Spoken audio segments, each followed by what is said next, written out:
പ്രവാസ ലോകത്തെ വാർത്തകൾ.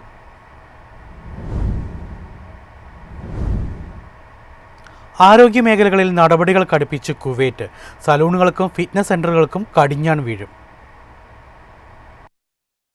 സലൂണുകൾ, ഫിറ്റ്നസ് സെന്ററുകൾ, വ്യക്തിഗത പരിചരണ കേന്ദ്രങ്ങൾ എന്നിവയ്ക്കെല്ലാം പുതിയ ചട്ടങ്ങൾ പ്രഖ്യാപിച്ചു. 100-ലധികം മാർഗനിർദ്ദേശങ്ങളാണ് പ്രാബല്യത്തിൽ വന്നിരിക്കുന്നത്.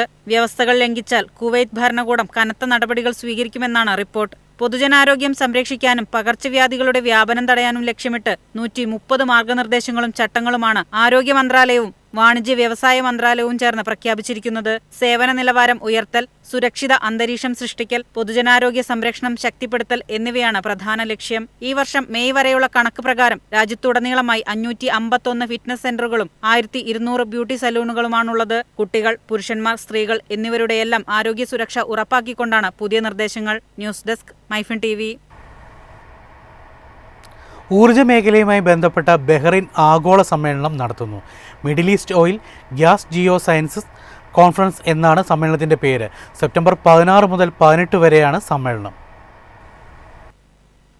സമൃദ്ധമായ ഭാവിയിലേക്കുള്ള ഊർജ്ജം സുസ്ഥിരമായ നാളെ നയിക്കുക എന്ന വിഷയത്തിൽ സെപ്റ്റംബർ 16 മുതൽ 18 വരെയാണ് സമ്മേളനം. ഊർജ്ജ പരിസ്ഥിതി മന്ത്രാലയവുമായി ഏകോപിപ്പിച്ച് society of petroleum engineers, society of exploration, geophysicists, European association of geoscientist and engineers, American association of petroleum geologist എന്നിവയുമായി സഹകരിച്ച് ഇൻഫോർമ മാർക്കറ്റ്സ് ആണ് കോൺഫറൻസ് സംഘടിപ്പിക്കുന്നത്. കിനോട്ട് സെക്ഷനുകൾ, സാങ്കേതിക പ്രബന്ധങ്ങൾ, പരിവേഷണത്തിലും ഉൽപ്പാദനത്തിലും ഏറ്റവും പുതിയ കണ്ടുപിടുത്തങ്ങളുള്ള 100 കണക്കിന് ആഗോള സ്ഥാപനങ്ങളെ പ്രദർശിപ്പിക്കുന്ന 18,000 ചതുരശ്ര മീറ്ററിലധികം വിസ്തൃതിയിലുള്ള ഒരു പ്രദർശനം എന്നിവയുൾപ്പെടെ പരിപാടിയിലുണ്ടായിരിക്കും.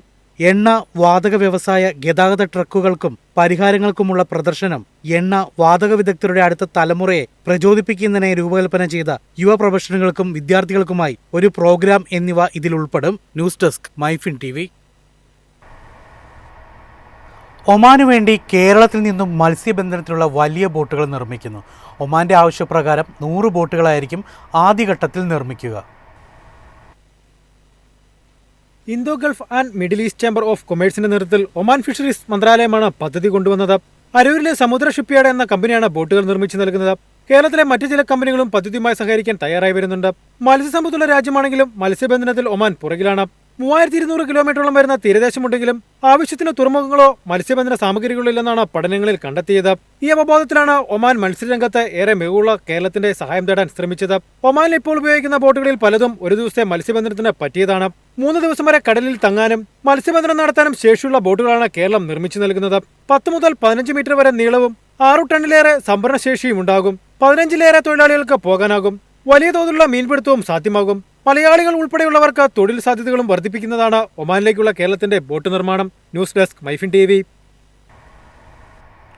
റഷ്യയിൽ നിന്നും എണ്ണ വാങ്ങുന്ന ചൈനയ്ക്ക് അമേരിക്കയുടെ അധിക തീരുവയില്ല. ഒഴിവാക്കാൻ കാരണം വിപണിയിലെ രൂക്ഷമായ പ്രത്യാഘാതങ്ങൾ വിലയിരുത്തിയെന്ന വിശദീകരണം.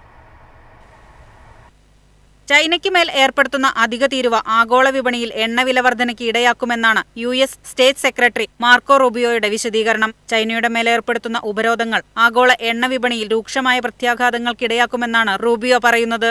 റഷ്യയിൽ നിന്ന് വാങ്ങുന്ന അസംസ്കൃത എണ്ണ ശുദ്ധീകരിച്ച് ആഗോള വിപണിയിൽ മറിച്ചു വിൽക്കുകയാണ് ചൈന ചെയ്തുവരുന്നത്. ചൈനയ്ക്ക് മേൽ ഏർപ്പെടുത്തുന്ന തീരുവ വർധന സ്വാഭാവികമായും എണ്ണവിലയിൽ പ്രതിഫലിക്കും. ചൈനയുടെ എണ്ണ ഉപഭോക്താക്കൾക്ക് കൂടുതൽ വില നൽകേണ്ടി വരുന്ന സാഹചര്യമുണ്ടാകും. റൂബിയോ വിശദീകരിച്ചു. ചൈനയ്ക്കെതിരെ അധിക തീരുവ ഉൾപ്പെടെയുള്ള നടപടികൾ ഏർപ്പെടുത്തുന്നതിൽ യൂറോപ്യൻ രാജ്യങ്ങൾ ആശങ്ക അറിയിച്ചതായും റൂബിയോ വ്യക്തമാക്കി. റഷ്യയിൽ നിന്ന് എണ്ണ വാങ്ങുന്ന യൂറോപ്യൻ രാജ്യങ്ങൾക്ക് തീരുവ ഏർപ്പെടുത്തുമോ എന്ന ചോദ്യത്തിന് ദ്വിതീയ തീരുവയ്ക്കുള്ള സാധ്യതയുണ്ടെന്ന സൂചനയാണ് റൂബിയോ അറിയിച്ചത്. News desk, MyFin TV.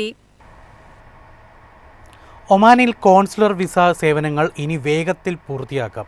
11 ഇടങ്ങളിൽ പുതിയ കേന്ദ്രങ്ങൾ തുറന്ന് ഒമാൻ. ഒമാനിലെ 11 ഇടങ്ങളിൽ ഇന്ത്യൻ കോൺസുലർ, പാസ്പോർട്ട്, വിസ സേവന കേന്ദ്രങ്ങൾ തുറന്ന് SGIVS Global. Muscat, Salalah, Duqm, Barka, Nizwa, Sur, Ibri, Khasab, Buraimi, Sohar, Ibra എന്നിവിടങ്ങളിലാണ് പുതിയ കേന്ദ്രങ്ങൾ. പാസ്പോർട്ട് പുതുക്കൽ, വിസ നടപടികൾ, attestation, overseas citizenship of India അപേക്ഷകൾ തുടങ്ങി അനവധി സേവനങ്ങൾ കേന്ദ്രങ്ങൾ കൈകാര്യം ചെയ്യും. പ്രവാസി ഇന്ത്യക്കാർക്കും ഇന്ത്യൻ വിസ സേവനങ്ങൾക്കും രാജ്യത്തിന്റെ വിവിധ നഗരങ്ങളിൽ തന്നെ സൗകര്യമൊരുങ്ങുന്നത് ആശ്വാസകരമാണ്. നേരത്തെ BLS സെന്ററുകൾ വഴിയാണ് കോൺസുലർ, പാസ്പോർട്ട്, വിസ സേവനങ്ങൾ ലഭ്യമാക്കിയിരുന്നത്. കോൺസുലർ സേവനങ്ങൾക്കായി മസ്കത്തിലേക്ക് എത്താൻ രാജ്യത്തിന്റെ മറ്റു ഭാഗങ്ങളിൽ നിന്നുള്ളവർ നൂറുകണക്കിന് കിലോമീറ്ററുകൾ യാത്ര ചെയ്യേണ്ടി വരുന്നത് വലിയ ബുദ്ധിമുട്ടുണ്ടാക്കിയിരുന്നു. കൂടുതൽ കേന്ദ്രങ്ങൾ തുടങ്ങിയതോടെ ഇത്തരം പ്രയാസങ്ങൾക്കാണ് പരിഹാരമാകുന്നത്. മാത്രമല്ല, ഇനി അതിവേഗം സേവനങ്ങൾ ലഭ്യമാവുകയും ചെയ്യും. പുതിയ അപേക്ഷാ കേന്ദ്രങ്ങളിൽ എത്തുന്നവർക്ക് പരമാവധി 30 മിനിറ്റിനുള്ളിൽ സേവന നടപടികൾ പൂർത്തിയാക്കി തിരികെ മടങ്ങാനുള്ള സൗകര്യമൊരുക്കണമെന്ന് ഇന്ത്യൻ എംബസി നേരത്തെ തന്നെ ഏജൻസികൾക്ക് നിർദ്ദേശം നൽകിയിട്ടുണ്ട്. News desk MyFin TV.